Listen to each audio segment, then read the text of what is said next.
जी हाँ, नमस्कार साथियों। एक्सेल स्टडी पॉइंट की ओर से मैं अनूप गोदियाल आप सभी का स्वागत करता हूँ। तो जी हाँ दोस्तों, आपको बता दूं कि अभी हाल ही में वर्ल्ड बैंक के नए प्रेसिडेंट के रूप में चयन किया गया है भारतीय मूल के अजय बंगा जी का। देखो, बीइंग अ इंडियंस, हम सबके लिए गौरवान्वित होने का एक विषय है कि विश्व की जो सबसे बड़ी बैंक है वर्ल्ड बैंक, उस बैंक में भारतीय मूल के अजय बंगा जी को जो है सर्वश्रेष्ठ पद पर उनको बिठाया गया है। देखो, यदि हम लोग बात करें, अच्छा अब पता चले कि आफ्टर क्लास आप लोग गूगल सर्च करें और वहां पर गूगल में लिखा हो कि चेयरमैन या फिर कह लीजिए president of world bank is अभी डेविड मालपास जी का नाम आएगा, तो आप परेशान मत होना। जैसा कि मैंने कहा कि अजय बंगा जी के नाम का भी चयन हुआ है। वास्तव में इनको इस पद पर जो है 2 जून से जो है इनको आधिकारिक रूप से यह पद मिल जाएगा। तो 2 जून 2023 से लेकर आने वाले जो अगले 5 साल होंगे, इन 5 सालों तक के लिए वर्ल्ड बैंक पर जो है अजय बंगा जी ने जो है पद को ग्रहण करना है। साथ में मैं आपको बता देता हूं दोस्तों कि अजय बंगा जी जो हैं, इनके अंडर लीडरशिप जो वर्ल्ड बैंक है, इसने ऑब्जेक्टिव रखा गया है that to tackle the climatic change more effectively under the Banga's leadership. मतलब कि बंगा के नेतृत्व में जो है क्लाइमेट चेंज की जो समस्या है, मतलब जलवायु परिवर्तन की जो समस्या है, उसको जो है ज्यादा से ज्यादा अच्छे और बेहतर ढंग से उसको जो है सॉल्व किया जाएगा। और साथ में मैं आपको बता दूं दोस्तों कि ये जो इनके नाम का चयन किया है, जो फाइनल यहाँ पर जो नामांकन किया है, तो नॉमिनेट किया है American president mister Joe Biden ji. तो जो बाइडेन जो है उनके द्वारा जो है इनके नाम को दिया गया है। और अब यदि देखो, हमेशा क्या होता है ना, आपको करंट अफेयर्स पढ़ने का एक तरीका बताना चाहिए। यहाँ पे देखो होता क्या है वास्तव में कि हम लोग करंट में बस न्यूज के हाईलाइट हेडलाइंस पढ़ लेते हैं और उसको छोड़ जाते नहीं।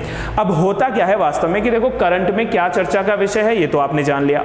अब थोड़ा सा हम लोग ट्रेडिशनली चलें तो वर्ल्ड बैंक क्या है, जहां पर इनको जो है चेयरमैन बनाया गया है। वास्तव में उस वर्ल्ड बैंक की जो है स्थापना कब हुई थी और वो वर्ल्ड बैंक है क्या चीज, तो आज हम लोग इस पर थोड़ा डिस्कशन कर लेते हैं। देखो, मैं आपको बता दूं दोस्तों कि 1944 में एक कॉन्फ्रेंस हुआ था जिसका नाम था ब्रेटन वुड कॉन्फ्रेंस। और इस ब्रेटन वुड कॉन्फ्रेंस में उस समय जो है 2 बड़े ऑर्गेनाइजेशंस को एस्टैब्लिश किया गया था। पहला आता था उसमें IBRD, that is the international bank for reconstruction and development, जो बाद में नाम परिवर्तन हुआ उसका, वो बना वर्ल्ड बैंक। और दूसरा जो इसमें बना था that is IMF, international monetary fund, Hindi में कहूं तो अंतरराष्ट्रीय मुद्रा कोष, जो दोनों क्या है, एक लोन देने वाली एजेंसीज है। अच्छा हाँ, एक सवाल ऐसा भी बनता है कि देखो होता क्या है, वर्ल्ड बैंक हमेशा लोन देता है किसी भी देश में विकासात्मक कार्यों को बढ़ावा देने के लिए, जबकि माना जाता है कि IMF जो है ये उन देशों को लोन देता है जो कि कर्जे में है या जो कि नुकसान में जा रहे हैं। तो ऐसा यहां पर हम लोग कह सकते हैं कि वर्ल्ड बैंक और IMF 2 एसोसिएशंस को बनाया गया।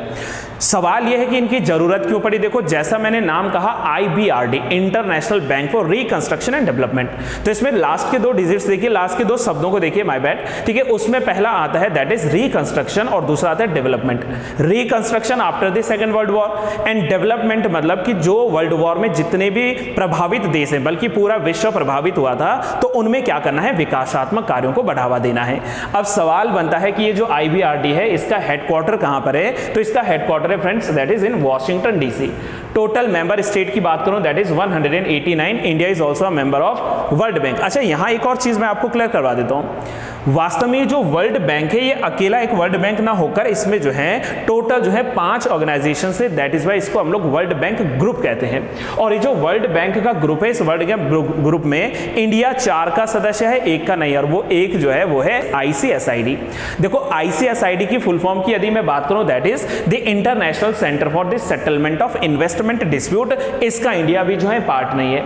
ऑन द अदर साइड जो रेस्ट ऑफ हमारे पास में 4 यहां पर संस्थाएं हैं, जैसे IBRD, the International Bank for the Reconstruction and Development, which is also called as World Bank, and the second one is IDA, the International Development Association, which is famously called as the soft loan window of World Bank. After that आता है IFC, that is the International Finance Corporation, ये private sectors को अधिक loan देने पर जो है ध्यान देता है। और आफ्टर दैट आता है MIGA, MIGA means the multilateral investment guarantee agency, और ये गारंटी एजेंसी है, that is why it is also called as the insurance branch of world bank. So मुझे यहां तक उम्मीद है दोस्तों कि आपको ये सारी चीजें समझ में आई होंगी। अब दूसरा जो मैंने आपसे बताया था कि इसके अलावा एक और यहां पर ऑर्गेनाइजेशन बना था जिसका नाम था दैट इज IMF मतलब इंटरनेशनल मॉनेटरी फंड और द अंतर्राष्ट्रीय मुद्रा कोष। सवाल वंस अगेन वही है, इसका जो है एस्टेब्लिशमेंट ईयर सेम रहेगा 1944, और जो है ये इन्फोर्स हुआ था, काम करना इसने शुरू किया था कब से, that is 27 December 1945, and headquarter कोई अलग याद नहीं करना है, वॉशिंगटन डीसी में दोनों का हेडक्वार्टर है। आफ्टर दैट इसमें भी सेम मेंबरशिप है 189, और यहाँ पर जो है अगर हम लोग मैनेजिंग डायरेक्टर की बात करें तो क्रिस्टैलिना जो जॉर्जिवा हैं वो अभी इसके मैनेजिंग डायरेक्टर हैं। आफ्टर दैट देखो ऑब्जेक्टिव की बात करूं तो इसका मेन ऑब्जेक्टिव है that is to promote international monetary cooperation, यानी कि अंतरराष्ट्रीय स्तर पर जो मुद्रा है इस मुद्रा के संचरण में आपस में क्या बनाना है, कोऑर्डिनेट करना है, यानी कि सामंजस्य बनाए रखना है।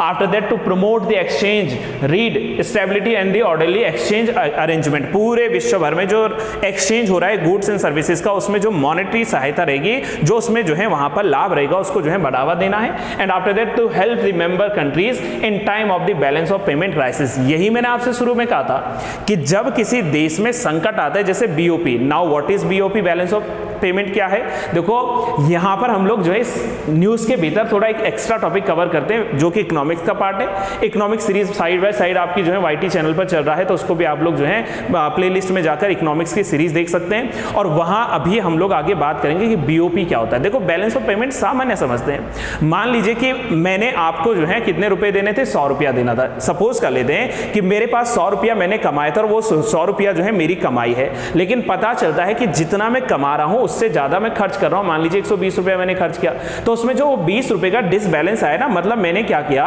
कि मैंने वहां पर खर्चा ज्यादा कर दिया और मैंने वहां पर जो है इनकम कम की है, तो वो जो बचा हुआ जो खर्चा होगा वो मेरा क्या होगा, बीओपी डिसबैलेंस होगा, मतलब मैं माइनस में जाऊंगा, नेगेटिव में जाऊंगा। देखो होता क्या है ना, बीओपी का सीधे अर्थ ये समझिए कि किसी भी एक देश के द्वारा बाकी पूरे विश्व भर में एक फाइनेंशियल ईयर के दौरान जो किया गया व्यापार है उसके बीच का संतुलन ही क्या कहलाएगा, व्यापार संतुलन कहलाएगा। ये पॉजिटिव हो सकता है, नेगेटिव हो सकता है। अगर इंडिया जो है एक्सपोर्ट ज्यादा करता है, बेचता ज्यादा और इंपोर्ट कम करता है, तो इंडिया फायदे में, पॉजिटिव है हमारा बीओपी। और अगर मान लीजिए कि इंडिया जो है बाहर से अधिक चीजें इंपोर्ट कर रहा है और कम चीजें एक्सपोर्ट कर रहा है, तो इंडिया उसमें नेगेटिव जाएगा बीओपी में, यस एंड नो। तो मुझे उम्मीद है फ्रेंड्स कि जो मैंने थोड़ा सा आउट ऑफ बॉक्स चले गया, लेकिन आई होप आपने ये बातें समझी होंगी। तो ये हमारा जो है आज का कंप्लीट टॉपिक है, जिसके माध्यम से हम लोगों ने देखो एक तो करंट में क्या न्यूज चल रही है उस पर डिस्कशन किया है, और साथ में हमने ये भी जाना कि वास्तव में वर्ल्ड बैंक का इतिहास क्या था और IMF का इतिहास क्या था। अगर आपको जो है वीडियो पसंद आती है दोस्तों, तो वीडियो को शेयर जरूर कीजिए, आप वीडियो को लाइक करें, और अगर आप लोग चैनल से जुड़े हैं, अभी तक चैनल को सब्सक्राइब नहीं किया, तो चैनल को सब्सक्राइब करना ना भूलें। Till then have a good day to all, thank you so much and keep learning.